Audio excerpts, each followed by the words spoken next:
Assalamualaikum warahmatullahi wabarakatuh. Perkenalkan, nama saya Dwi Retno Wulandari dari PIPS. Nah, di sini saya akan menjelaskan salah satu model pembelajaran, yaitu mind mapping. Sebelum kita mempelajari tentang salah satu model pembelajaran, seharusnya kita mengerti strategi pembelajaran itu apa. Nah, apakah kalian tahu strategi pembelajaran itu apa? Ya, strategi pembelajaran merupakan suatu kegiatan pembelajaran yang harus dikerjakan guru dan siswa agar tujuan pembelajaran tersebut dapat tercapai secara efisien dan efektif. Nah, selanjutnya adalah salah satu model pembelajaran yang mana disebut dengan mind mapping. Apa sih pembelajaran mind mapping itu? Apakah kalian tahu pembelajaran mind mapping itu apa? Ya, mind mapping itu ada dua kata, yaitu mind dan mapping. Mind ini berarti pikiran, sedangkan mapping adalah pemetaan. Bila kita gabungkan, itu bisa kita sebut dengan pemetaan pikiran, yang mana kita ketahui itu seperti peta konsep. Mapping itu merupakan salah satu bentuk pembelajaran yang digunakan untuk melatih kemampuan siswa untuk menyajikan isi atau materi dengan cara pemetaan pikiran.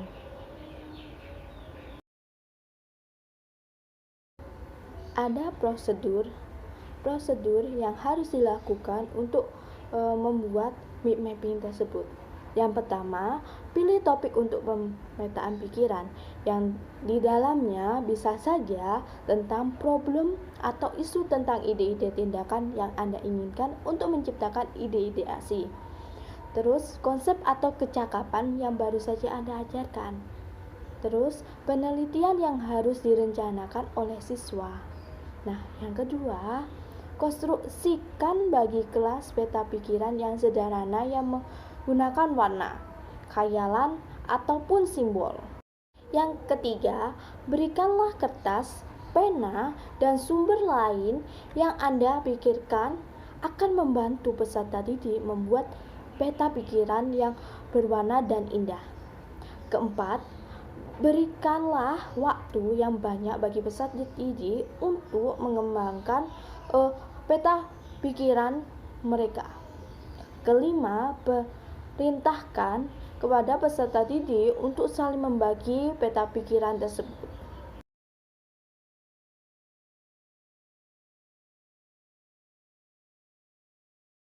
Pun kelebihan dan kekurangan dari model pembelajaran ini, yaitu yang pertama, cara ini cepat memudahkan siswa untuk memahami materi yang disampaikan oleh guru. Yang kedua, teknik ini digunakan untuk mengorganisasi ide-ide yang muncul dalam pikiran. Yang ketiga, diagram yang sudah terbentuk bisa menjadi panduan untuk menulis.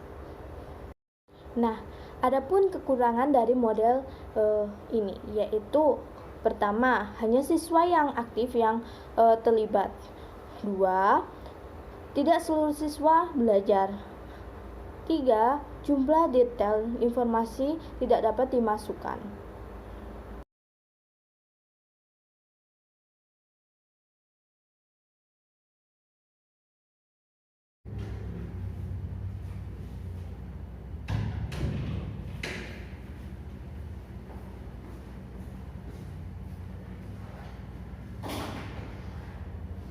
Assalamualaikum warahmatullahi wabarakatuh. Waalaikumsalam warahmatullahi wabarakatuh. Bagaimana kabarnya hari ini? Alhamdulillah, Ibu. Sebelum pelajaran dimulai, marilah kita berdoa terlebih dahulu. Berdoa mulai. selesai. Hari ini apa ada yang nggak masuk? Nihil. Nggak ada. Oh ya udah, alhamdulillah kalau nihil. Nah, sekarang pelajarannya adalah materi kerajaan Hindu-Buddha di Indonesia, yang mana dibagi menjadi kelompok. Ya Bu.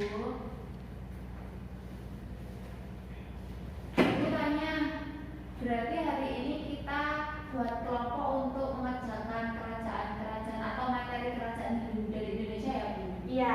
Oke, makasih Bu. Nah, ini baginya sendiri atau berkelompok, cari sendiri atau dipilihkan? Dipilihkan saja Bu. Enggak, itu kalau pilih sendiri. Ada. Nih.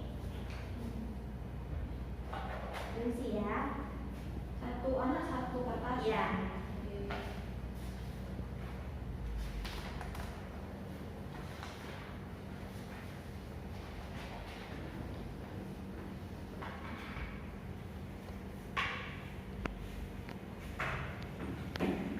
Nah, kelompoknya ada kerajaan, yang pertama kerajaan Kutai, kelompok yang pertama.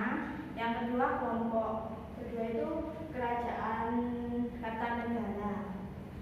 Membuat peta konsep atau map mapping. Jadi, Bu tanya, jadi untuk kertasnya nanti kita buat kayak peta konsep seperti itu ya Bu? Iya. Tentang kerajaan-kerajaan yang ada di Indonesia, gitu ya Bu? Oke.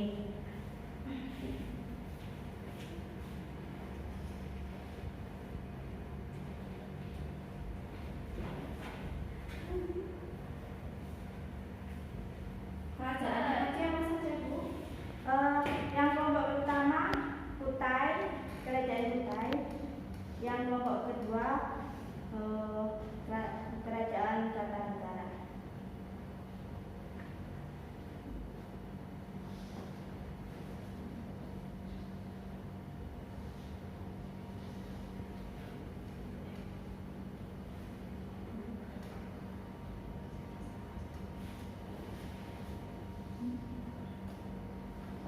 Ibu beri waktu untuk mengerjakan 10 menit ya. Ya Bu. Iya, Bu.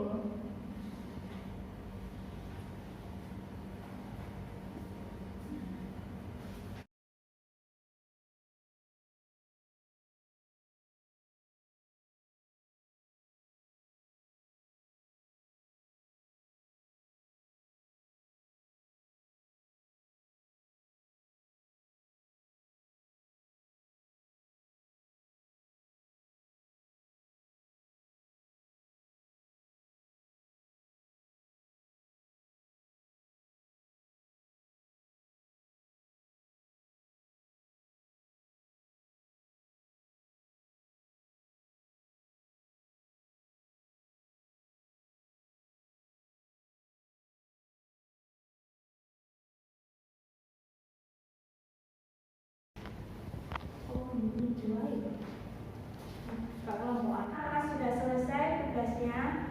Sudah Bu. Baik, sekarang kumpulkan Ini. isi ya. Iya.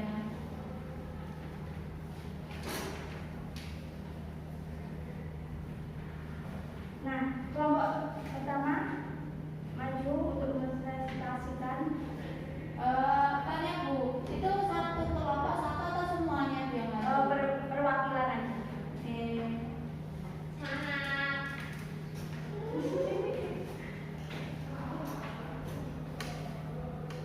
Permisi ya Bu. Ya.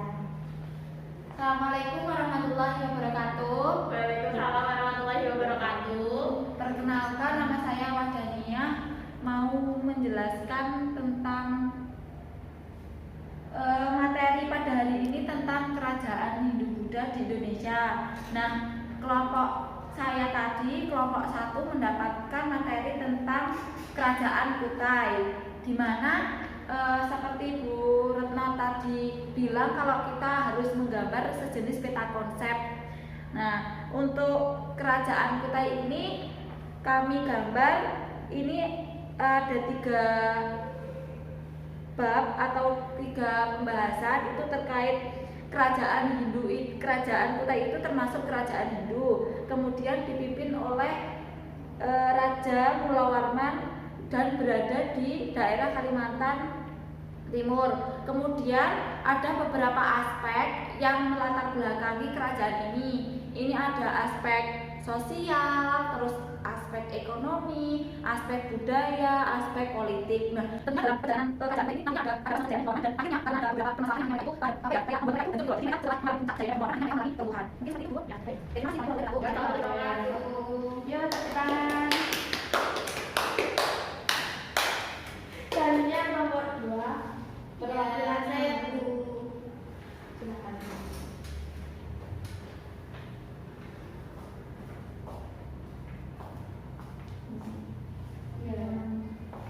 Saya perwakilan dari kelompok 2 akan membahas tentang mind mapping dari kerajaan Taruman. Nah, kerajaan Taruman ini kan merupakan kerajaan yang berlaku dan kerajaan ini berada di Jawa bagian barat. Untuk rajanya itu Punawalman dan dalam sejarahnya itu dalam Jawa Tengah. Nah, untuk faktor runtuhnya kerajaan Taruman itu karena adanya macam-macam pamit dan juga karena Raja Tiga Warna pada yang termasuk dalam kerajaan yang menyebabkan runtuhnya kerajaan Taruman. Mungkin seperti itu, Bu. Terima kasih.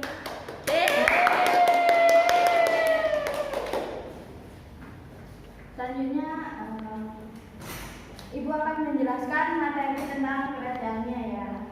Ya, Bu. Nah, sebenarnya terdapat puluhan kerajaan Hindu-Buddha yang tersebar di bumi Nusantara. Namun yang mampu melebar sayapnya kekuasaan lebih luas sampai melewati batas kepulauan sehingga membawa pengaruh besar terhadap perubahan Hindu masyarakat di Indonesia. Ada 8 kerajaan, yaitu Kerajaan Kutai, Tarumanegara, Sriwijaya, Mataram, Kuno, Medang, Kediri, Singosari, dan Majapahit.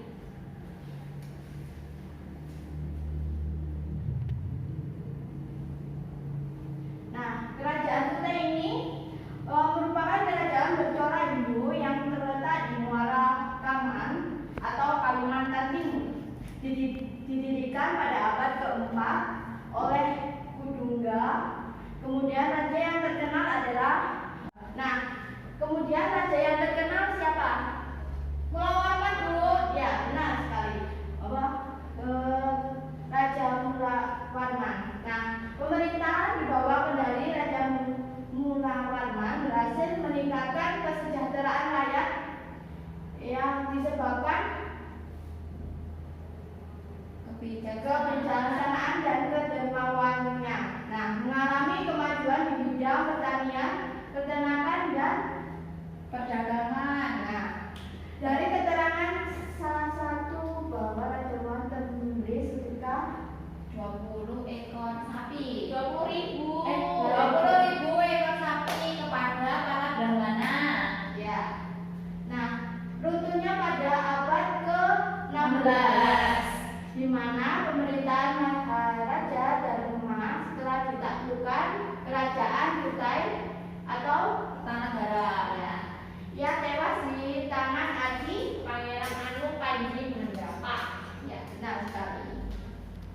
Selanjutnya Kerajaan Tarumanegara. Nah, ini Kerajaan Tarumanegara merupakan kerajaan bercorak Hindu yang terletak di sekitar Pulau Jawa bagian barat atau Lebak, Banten, dekat Sungai Citarum. Nah, didirikan sekitar abad keempat Masehi oleh Raja Dirajaguru Jayasinhawarman. Nah, kemudian raja yang terkenal adalah Purnawarman.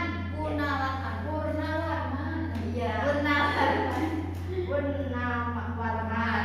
Nah, masa kejayaan kerajaan ini pada Raja Purnawarman yang memerintah dengan jujur, adil, dan arif.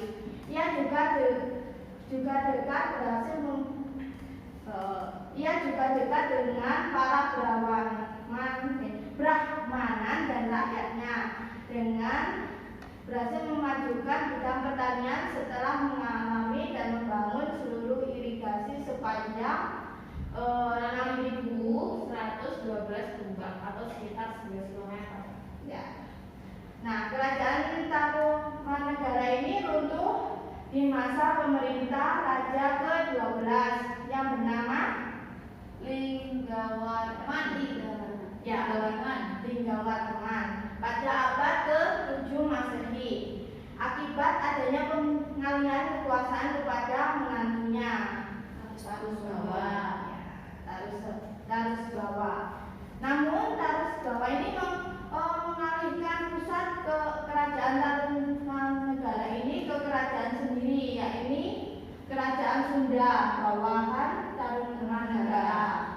Faktor lain penyebab runtuhnya kerajaan Tarumanegara adalah adanya serangan dari kerajaan Majapahit.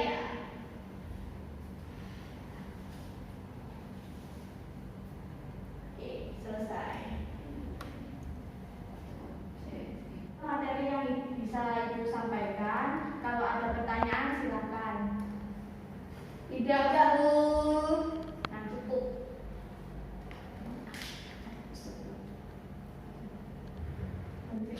Selanjutnya minggu depan mempelajari materi kerajaan Islam. Ya, Bu. Jangan lupa